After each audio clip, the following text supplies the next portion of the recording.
Hi friends, ഞാൻ ഫുഡീസിൽ ഇന്നുണ്ടാക്കാൻ പോകുന്നത് ഉള്ളിവടയാണ്. അപ്പോൾ ഇതെങ്ങനെയാണ് ചെയ്തതെന്ന് ഞാൻ പറഞ്ഞുതരാം. നമുക്ക് വീഡിയോയിലേക്ക് പോകാം. ഇതിനായിട്ട് ഞാൻ 4 സവാള എടുത്തു വെച്ചിട്ടുണ്ട്. ഒരുപാട് വലിപ്പമൊന്നുമില്ല. 4 സവാള, ഏകദേശം ഒരു 4 ഉള്ളിവടയൊക്കെ ഉണ്ടാക്കാൻ പാകത്തിനാണ് ഞാൻ എടുത്തു വെച്ചിരിക്കുന്നത്. അപ്പോൾ ഇത് നമുക്ക് ഒന്ന് ചെറുതായിട്ട് കട്ട് ചെയ്തെടുക്കണം. അപ്പോൾ ഞാൻ കട്ട് ചെയ്ത് വെച്ചിട്ടുണ്ട് ഇവിടെ. ഇനി ഈ സവാള നമുക്കൊരു പാത്രത്തിലേക്ക് ഇട്ട് കൊടുക്കാം.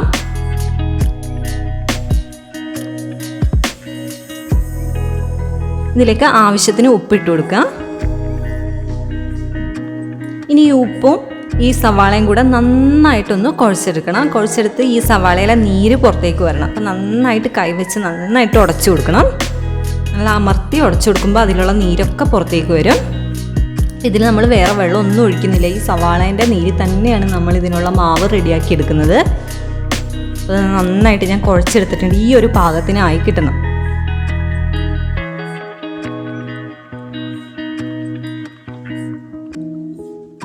ഇനി ഇതിലേക്ക് കുറച്ച് കറിവേപ്പില ഇട്ട് കൊടുക്കാം. പിന്നെ 1 ടീസ്പൂണോളം ഇഞ്ചി ചെറുതായിട്ട് അരിഞ്ഞത്, പിന്നെ എരിവിന് ആവശ്യമുള്ള പച്ചമുളക് ഇട്ട് കൊടുക്കുക. പിന്നെ കുറച്ച് കാശ്മീരി മുളക് പൊടി ഒരു കളറിന് വേണ്ടി ഇട്ട് കൊടുക്കുകയാണ്. ഇത് ഏകദേശം ഒരു ടീസ്പൂണോ 1.5 ടീസ്പൂണോളം ഞാൻ ഇട്ട് കൊടുത്തിട്ടുണ്ട്. പിന്നെ ഒരു 1/4 ടീസ്പൂണോളം മഞ്ഞൾപ്പൊടിയും കൂടി ഇട്ടിട്ട് നന്നായിട്ടൊന്ന് മിക്സ് ചെയ്തെടുക്കുക. ഇനി മിക്സ് ചെയ്തിട്ട് ഇതിലേക്ക് നമുക്ക് മൈദ ആഡ് ചെയ്ത് കൊടുക്കണം. ഞാൻ ഈ ഒരു സ്പൂണിന് ഒരു 4 വലിയ സ്പൂൺ ഞാൻ ഇട്ട് കൊടുത്തിട്ടുണ്ട്. ഇതിൽ മൈദ ഏകദേശം ഒരു 6 ടേബിൾ സ്പൂണോളം വരും. അത് നമ്മളെടുക്കുന്ന ഉള്ളീൻ്റെ അളവിനനുസരിച്ച് കൂടിയും കുറഞ്ഞും എടുക്കും. കാരണം ആ വെള്ളത്തിനനുസരിച്ച് നമുക്ക് ആ ഉള്ളീൻ്റെ നീരിനനുസരിച്ച് ഇത് കുഴച്ചെടുക്കാൻ പറ്റുള്ളൂ.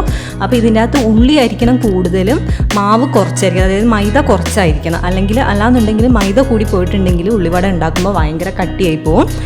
അല്ലാന്നുണ്ടെങ്കിൽ നല്ല സോഫ്റ്റായിട്ട് നമുക്ക് ഉള്ളിവട കിട്ടും. അത് കണ്ടോ, കുഴച്ചപ്പോൾ കറക്റ്റ് പാകത്തിന് വന്നു. ഉള്ളിയിൽ മൈദ ഒട്ടി നിൽക്കാനേ പാടുള്ളൂ, അത് കൂടുതലാകാൻ പാടില്ല. അപ്പോൾ ഈ ഒരു പാകത്തിന് വേണം നമ്മൾ മാവ് റെഡിയാക്കി എടുക്കാൻ.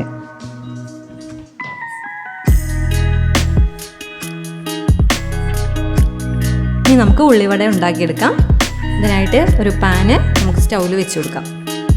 ഇതിലേക്ക് സൺഫ്ലവർ ഓയിൽ ഒഴിച്ചു കൊടുക്കണം. അപ്പോൾ വേണമെങ്കിൽ നമുക്കൊരു കുഴിയുള്ള ചീനച്ചട്ടി വേണമെങ്കിലും എടുക്കാം. അതിലായിട്ട് നമുക്ക് ഫ്രൈ ചെയ്തെടുക്കാം. അപ്പോൾ ഞാൻ ഇതേപോലൊരു പാത്രമാണ് എടുത്തേക്കുന്നത്. ഇതിൽ ആവശ്യത്തിന് ഓയിൽ ഞാൻ ഒഴിച്ചു കൊടുത്തിട്ടുണ്ട്. ഓയിൽ നന്നായി ചൂടായി കഴിയുമ്പോൾ നമുക്ക് ഉള്ളിവട ഉണ്ടാക്കിയെടുക്കാം. അപ്പം നമ്മുടെ ഫ്ലെയിം കുറച്ചിടണം. അപ്പോൾ ആദ്യം കൈ ഒന്ന് നനച്ചിട്ട് വേണം നമുക്ക് ഇതിനു വേണ്ടി പരത്തിയെടുക്കാൻ വേണ്ടിയിട്ട്. അപ്പം ഞാൻ ഏകദേശം നന്നായിട്ടൊരു വലുപ്പത്തിൽ നല്ലൊരു ബോൾ പോലെ എടുത്തിട്ടുണ്ട്. ഈ ഒരു അളവിനാണ് ഞാൻ എടുക്കുന്നത്. എന്നിട്ട് കൈ വെച്ച് ജസ്റ്റ് ഒന്ന് പ്രസ് ചെയ്ത് കൊടുത്താൽ മതി. നമ്മൾ ഉള്ളിവടേൻ്റെ ഷേപ്പിനാക്കി എടുത്താൽ മതി. ഉണ്ടോ, ഇതേപോലെ ആക്കിയെടുത്താൽ മതി. അപ്പം നമ്മൾ കയ്യിൽ വെള്ളം തടവിയാൽ വേഗം തന്നെ നമ്മുടെ കയ്യിൽ നിന്ന് വിട്ട് കിട്ടും. നമുക്ക് ഓയിലേക്ക് ഇട്ട് കൊടുക്കാം. ഓയിൽ നന്നായി ചൂടായിട്ടുണ്ട്, അതിലേക്ക് ഇട്ട് കൊടുക്കാം.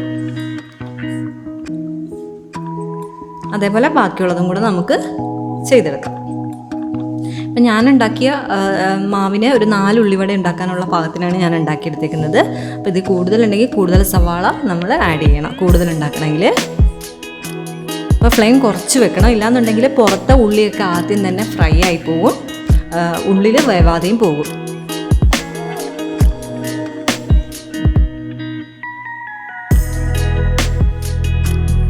ഈ ഒരു വലുപ്പത്തിന് എല്ലാം നമുക്ക് ചെയ്തെടുക്കാം.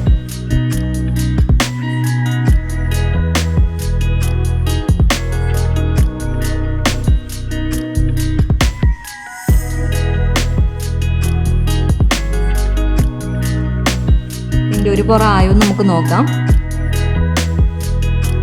ഒരു പുറം ആയിട്ടുണ്ട്. അപ്പോൾ ഞാനിത് മറിച്ചിട്ട് കൊടുക്കുകയാണ്.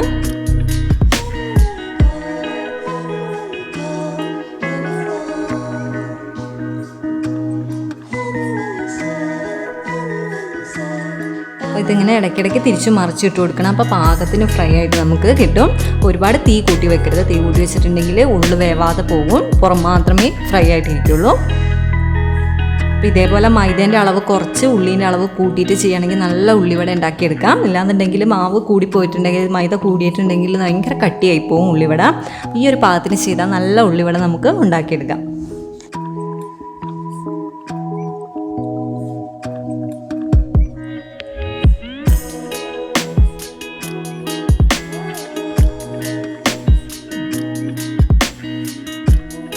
ഇത് ഏകദേശം ആയിട്ടുണ്ട്. ഇനി നമുക്കിതൊരു വാങ്ങി വേറൊരു പാത്രത്തിലേക്ക് മാറ്റാം.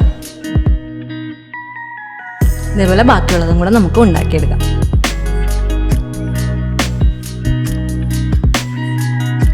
നമ്മുടെ ഉള്ളിവട റെഡി ആയിട്ടുണ്ട്. അപ്പോൾ എല്ലാവരും ഇതേ രീതിക്ക് ഒന്ന് ട്രൈ ചെയ്ത് നോക്കുക. വളരെ ടേസ്റ്റുള്ള നല്ല ഉള്ളിവട നമുക്ക് വീട്ടിൽ തന്നെ ഉണ്ടാക്കിയെടുക്കാം.